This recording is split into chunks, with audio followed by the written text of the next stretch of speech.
Alors, d'abord, je voudrais vous remercier pour cette invitation et pour cette formidable rencontre. Moi, j'ai découvert Martine Denette grâce à vous. Je trouve que la qualité des reportages de Nexus est tout à fait remarquable. Il y a deux axes que je pourrais suivre. Le premier, c'est de prendre du recul par rapport à la procédure corruptrice entre toutes, qui est celle à laquelle vous tenez comme à la prunelle de vos yeux, dirait-on, puisque on nous l'apprend à l'école, on nous dit depuis qu'on est petit, depuis 200 ans, on nous dit l'élection c'est la démocratie c'est l'élection, alors que l'élection est profondément, viscéralement antidémocratique. L'élection qui consiste à mettre au-dessus de nous un être qui va tout décider à notre place, elle est antidémocratique. La démocratie, ça devrait être le vote des lois, le suffrage universel digne de ce nom, ça devrait être des gens, les citoyens, des gens qui votent, qui composent un corps social, qui devraient voter eux-mêmes leurs lois. Et l'élection de candidats, l'élection de maîtres, parmi des candidats qu'on peut aider, est évidemment gagnée depuis 200 ans, sauf au niveau local. C'est vrai qu'au niveau local, on a les contre-exemples à ce que je vous dis.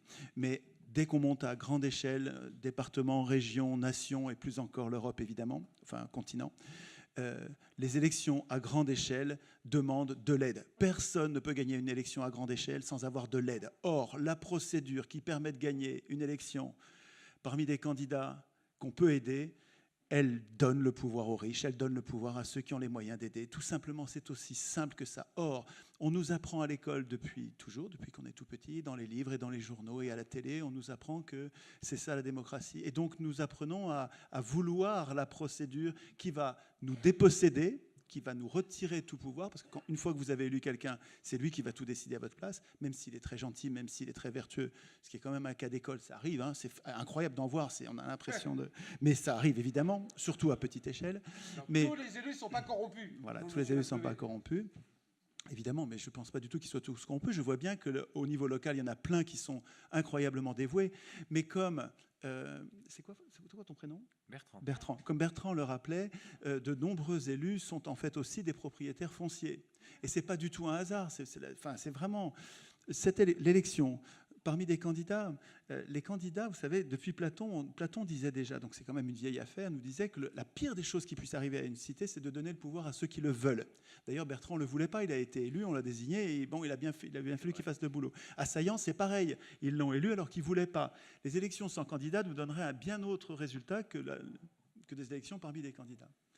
Mais donc j'insiste sur ce premier aspect important, c'est que... Nous déplorons les conséquences, la corruption, d'une procédure que nous adorons. Nous déplorons les conséquences de causes que nous chérissons. C'est complètement contradictoire. C'est par éducation populaire, c'est en nous en parlant entre nous qu'on va nous désintoxiquer, qu'on va se désintoxiquer de cette croyance mortifère qui nous conduit à vouloir la source de nos maux. Et donc, je ne vais pas m'étendre là-dessus parce que c'est mon sujet habituel et qu'il suffit d'aller voir sur le net pour trouver de plus amples informations. Mais en gros, je prétends que la solution à ce problème du choix de la procédure de l'élection, la solution de ce problème ne viendra jamais des élus qui ont un intérêt personnel à bien sûr faire perdurer cette situation puisque toute leur vie, toute leur puissance en dépend. Et depuis 200 ans, c'est déjà des élus qui, pendant la Révolution française, ont décidé que c'est l'élection qui allait être la procédure de désignation des acteurs politiques. Donc je prétends que la solution ne viendra pas des élus, je ne leur en veux pas, c'est juste pas leur, ça ne devrait pas être eux de décider ça.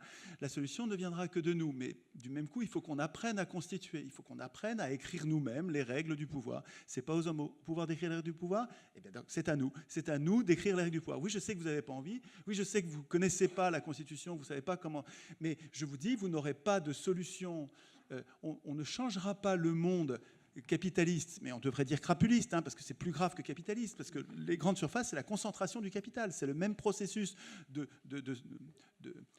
projets d'enrichissement, de projets de profit qui bénéficient de l'accumulation du capital, c'est pour ça qu'on parle de capitalisme, et donc les grandes surfaces sont une des manifestations de la création de monstres trop gros trop gros pour être puni, trop gros pour aller en prison, too big to jail, too big to fail. On ne peut pas les laisser tomber sans entraîner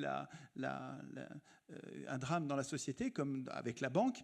On a le même problème, mais ce problème de la concentration, il trouve sa source dans notre dépossession politique. Nous n'avons aucun moyen de résister. Nous sommes impuissants politiquement parce que nous démissionnons du processus constituant. C'est vrai qu'il y a des affreux, je ne veux pas les déresponsabiliser, mais si vous débarrassiez les affreux, si vous ne changiez pas le système, si vous ne deveniez pas vous-même constituant, si vous ne deveniez pas un vrai citoyen, c'est-à-dire un surveilleur de pouvoir, si vous ne devenez pas autre chose qu'un électeur c'est un enfant, si vous ne devenez pas un citoyen, c'est-à-dire un adulte capable de surveiller les pouvoirs et de les punir, si vous ne vous transformez pas, vous allez vous débarrasser de tel et tel corrompu, mais vous allez avoir d'autres à la place. C'est le système qui permet au pouvoir d'abuser de vous, d'abuser de nous et d'imposer toutes ces injustices sociales. Ce système-là, il n'est possible que parce que nous démissionnons du processus constituant. Ça, c'est mon point 1. Et le point 2, celui dont je n'ai pas l'habitude de parler, je voudrais le réserver à Martine et Claude, que je trouve emblématique. Depuis que Martine a parlé, il y a plein de personnes qui ont parlé, et on a tourné autour du sujet de Martine. Mais je trouve que le sujet Martine et Claude, il est emblématique. C'est un cas chimiquement pur de donneurs d'alerte qui se dévouent depuis 30 ans. Ils ont vécu 14 ans dans une caravane, ruinés par ces gredins des grandes surfaces qui leur louaient à prix d'or des locaux qui n'étaient pas utilisables, qui étaient derrière une porte de secours et qui devaient bientôt dégager. Et il faut lire le bouquin de Martine. Achetez le bouquin de Martine pour l'aider, puisque ça va lui faire quelques revenus, mais il faut l'aider plus que ça. Martine me disait, il y a 2 millions de commerçants comment on dit, indépendants.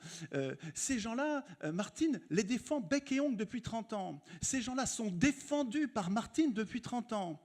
Elle n'y gagne rien. Elle vit de 3 francs 6 sous. Et elle a besoin d'argent pour les aider. Eh bien, il y a personne il y a 600 personnes dans cette association, alors qu'il y a 2000 commerçants.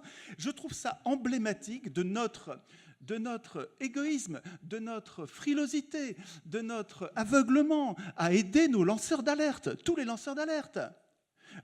Stéphanie Gibault, enfin là je ne vais pas faire la liste, mais il y en a une tripotée, il y en a au moins 20 en ce moment qui se bagarrent pour que nous sachions ce que font les affreux contre nous. Et on n'est pas foutu de leur donner 1, 2, 3 euros. Si tous les commerçants donnaient 1 euro à Martine et Claude pour leur bagarre, tous les commerçants, ils sont 2 millions. Mais d'un seul coup, ils deviennent des Superman avec des moyens décuplés pour se battre. C'est incroyable qu'on n'arrive pas à les aider. Je trouve que c'est le deuxième axe de ce que je voudrais vous dire.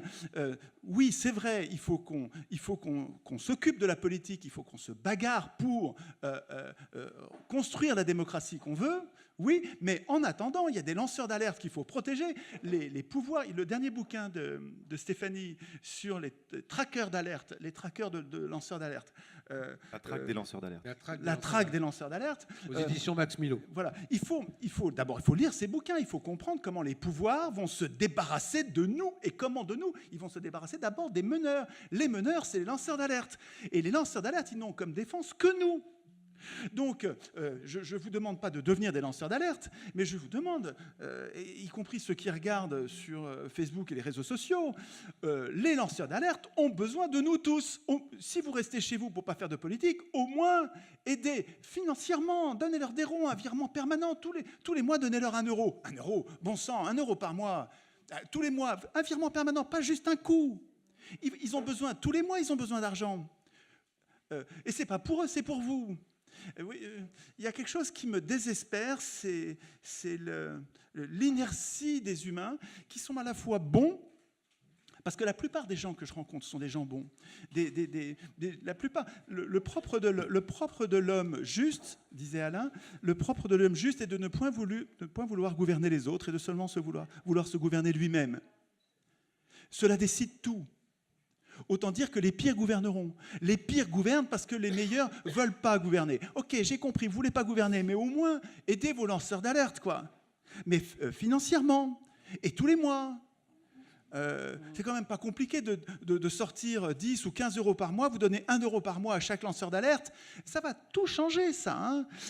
Surtout que si vous en occupez, vous faites savoir leur lutte, vous retransmettez leur message, ils vont être beaucoup plus difficiles à déboulonner, beaucoup plus difficiles à martyriser par les pouvoirs. Je vous remercie de ce que vous arriverez à faire un jour.